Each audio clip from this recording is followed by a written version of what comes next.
Bacon? No, I want my bacon. I gotta tell you something. Bacon is good for me. So, like practically all of the segments I create, this will probably be a one-off because I'll get bored and not do it again. But Steve, you and I had a conversation the other day, and I think I said, you know what, man, I am so sick of every new slang being TikTok or a rapper. Like, it's almost impossible to find new slang, and if you do, it's not TikTok. There's no, Lil nobody's involved. It's like Roblox, which again. So I remembered that the other day I had this thought and I was like, what's the deal with the McRib? And I love a McRib. Maybe some people on this podcast, a lot of people have given me shit over the years for it. And I was like, what's the deal? Like, should I be disgusted? Where did it come from? So I really went down McRib rabbit hole. And I'm ready to share it. Which is probably one of the ingredients of a McRib. Touche. Well played. We'll find out because guess what? We're going to get into it. We're going to get into the nitty gritty of the McRibby here. Now, this is a Steve episode. You're doing the main topics. I'm going to try to not take an hour on this. I'm going to keep it as brief as possible, but I think I texted you before the show and said, really, there could be a McRib podcast. There have been weirder podcasts. Yeah. So rabbit hole you bring up, it may have rabbit holes in it. Let's just get this out of the way. Okay. Yeah. First of all, as I said, I love McRibs. I love a McRib. I find them good. I've gotten a lot of ridicule over the years for it. And I think some people like him ironically, some people actually like him. There's a lot of, there are rumors that McRibs are made out of pig anus. And so the rabbit hole thing isn't too far off. I'm going to debunk this. Okay. I'm going to try to debunk it because as many McRibs as I have is sort of like, I kind of have to debunk this or it's going to be hard to have another McRib. It's kind of like the Life in the 1500 emails where your Aunt Peggy or your Aunt whomever would send around. This was a big Facebook one. And I don't know if you remember Facebook, and they probably still do. There are a lot of those posts that are, clickbaity. I mean, obviously it's still there, but one that was really making the rounds was had a photo showing, quote, I'm quoting here, boxes of boneless inverted pig rectums. Which were allegedly delivered outside of a McDonald's. And the actual photo, though, has nothing to do with McDonald's. It was taken about a decade before the post started going around. And it's from the streets of Taipei, where bung is cooked into all sorts of delicacies. So it really was inverted pig anus, but it wasn't outside of McDonald's, or McDonald's did a really good job covering this up. So what exactly is a McRib? Well, the McDonald's website, this is how they describe it. The McRib I'm going to say it like the McDonald's guy. The McRib starts with seasoned boneless pork dipped in a tangy barbecue sauce, topped with slivered onions and dill pickles, all served on a toasted home-style bun, which sounds pretty good. And trust me, we're going to get to the real at the end of this. The McRib, though, if I went to Wikipedia, this is how they describe it, that McRib consists of restructured boneless pork, boneless pork patty shaped like a miniature rack of ribs, barbecue sauce, onions, and pickles served on a bun. So there's one thing that kind of stands out there. I don't know if anything jumped out to you in that. Was it restructured pork? Yes. The term restructured boneless pork. You go, okay, well, what in the world is that? Well, I'll tell you what it is and where it came from. But first I want to share with you just the first commercial that came out, or at least that I could find when the McRib first showed up. And you can sort of see the marketing that went into this, which I always enjoy. So if you have 30 seconds to spare, I'm going to share this from 1982 when the McRib came out, and it was a big phenomenon, or was it? 1982. What'd you say this was again? McDonald's calls it the McRib sandwich. It's a new kind of Q. McRib? I don't see any bones. Hey, who wants bones in a sandwich? Right. McRib is all meat, lean pork that's grilled and simmered in a hickory smoke flavored barbecue sauce, and put on a home-style roll with pickles and onions. Well, how about it? The McRib sandwich, a new kind of Q. At Mc. So I had to watch it a couple of times because is he saying a new kind of cute? What's happening? A new kind of Q. So that I don't know that slang ever really caught on. Maybe in the South, I've never heard somebody say, "Hey man, you want to come over for some Q?" And by the way, I just want to shout out ivermectin right now, just in case we can get yanked for that instead of the content of that video. You got to get it out every one. Good job. I also think that actor should have received a daytime Emmy award or like a Golden Globe or something, because you really, if you can find that online or if you're watching here on YouTube, he really did give it his all. So the McRib popped up. It was kind of a novelty. It had never happened before. So the majority of what I'm covering here in the next few minutes comes from a really good article on Thrillist about the history of the McRib, and there's a like we always find, there's about 8 articles with essentially the exact same thing. Right. So I would have never guessed this, but it all started back in the 1960s at a military research center in a small town called Natick, Massachusetts. And there was a team of scientists at this military institute that were working on this thing called restructured meat. Any guesses why the military would be doing that?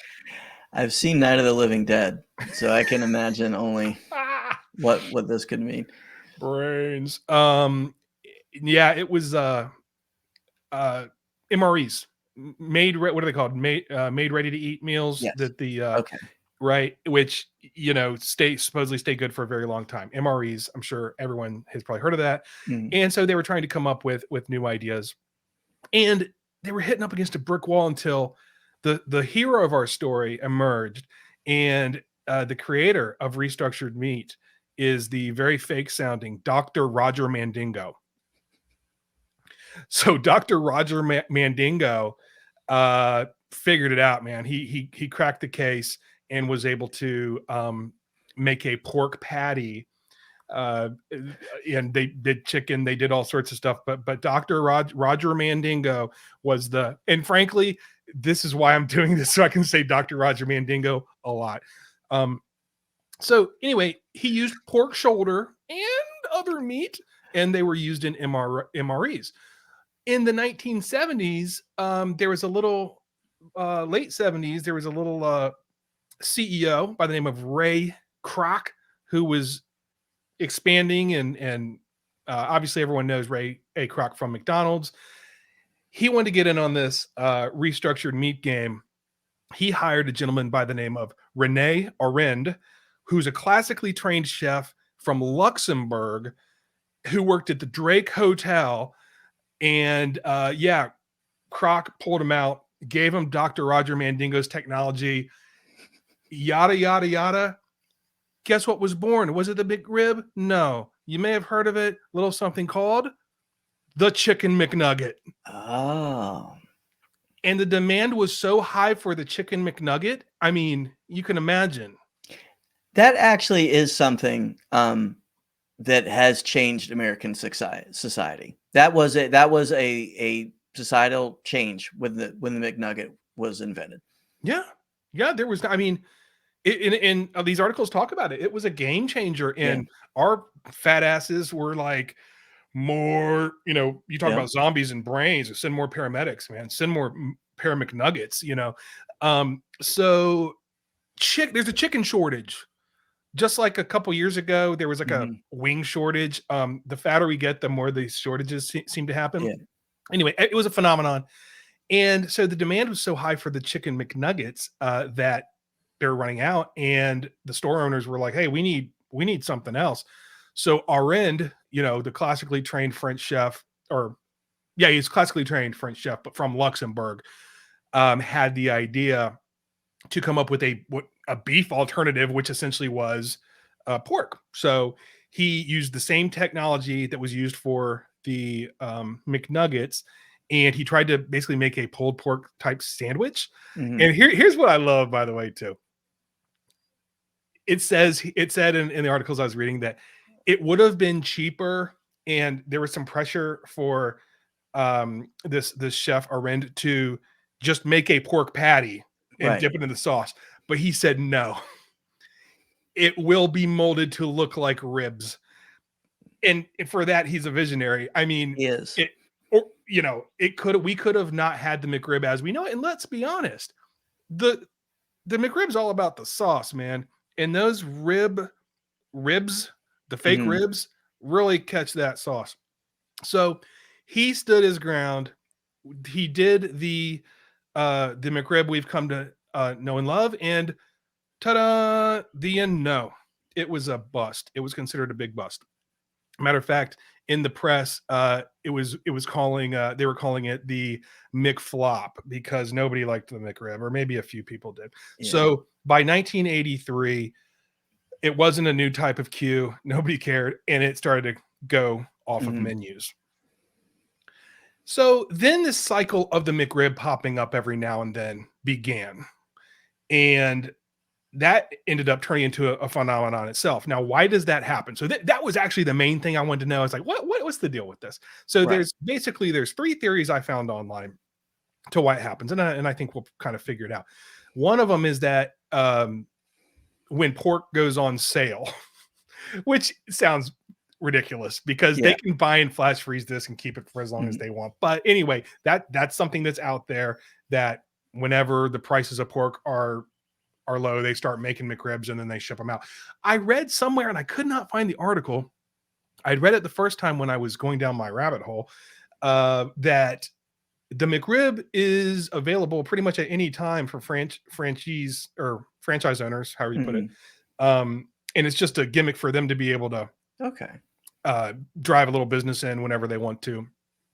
But I don't think that's true because of all the other stuff I read. It sounds like Yeah. corporate McDonald's is the one because they set their national ad campaigns for it. Right. It seems to be some sort of like there's a McRib season that I've never put my finger on like when it is, but it seems at some point during the year that there's going to be an announcement that McRib is back. Last McRib season was November of last year. And it's really sad that I know that, but I only know it actually because of the research, not because I'm sure I had one, but yeah, it's there's no rhyme or reason to it. Nobody can figure it out. And that's why they have things out there such as the McRib locator online that you can find. When I did have Facebook, one of the things I would post is whenever the McRib was back, I'd just make sure to post it because in case people get their news just from Facebook, let people know the McRib is back. By the way, there was a McRib Jr. that was around briefly in 2000. Do I remember it? Yes, I do. Did I try it? Of course I did. It's McRibs. But it was only around for basically it was a McRib, but it was just on like a hamburger bun.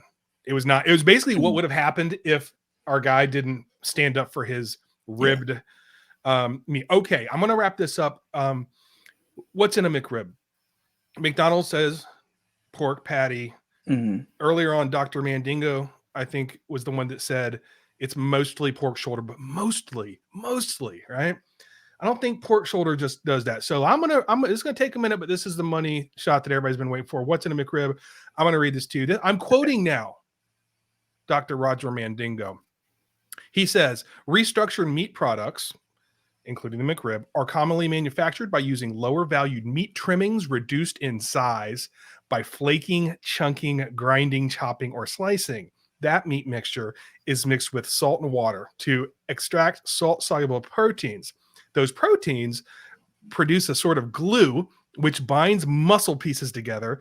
Those muscle pieces then are reformed to produce a, quote, meat log of a specific form or shape. The log is then cut into steaks or chops. I could stop there, but I'm not going to.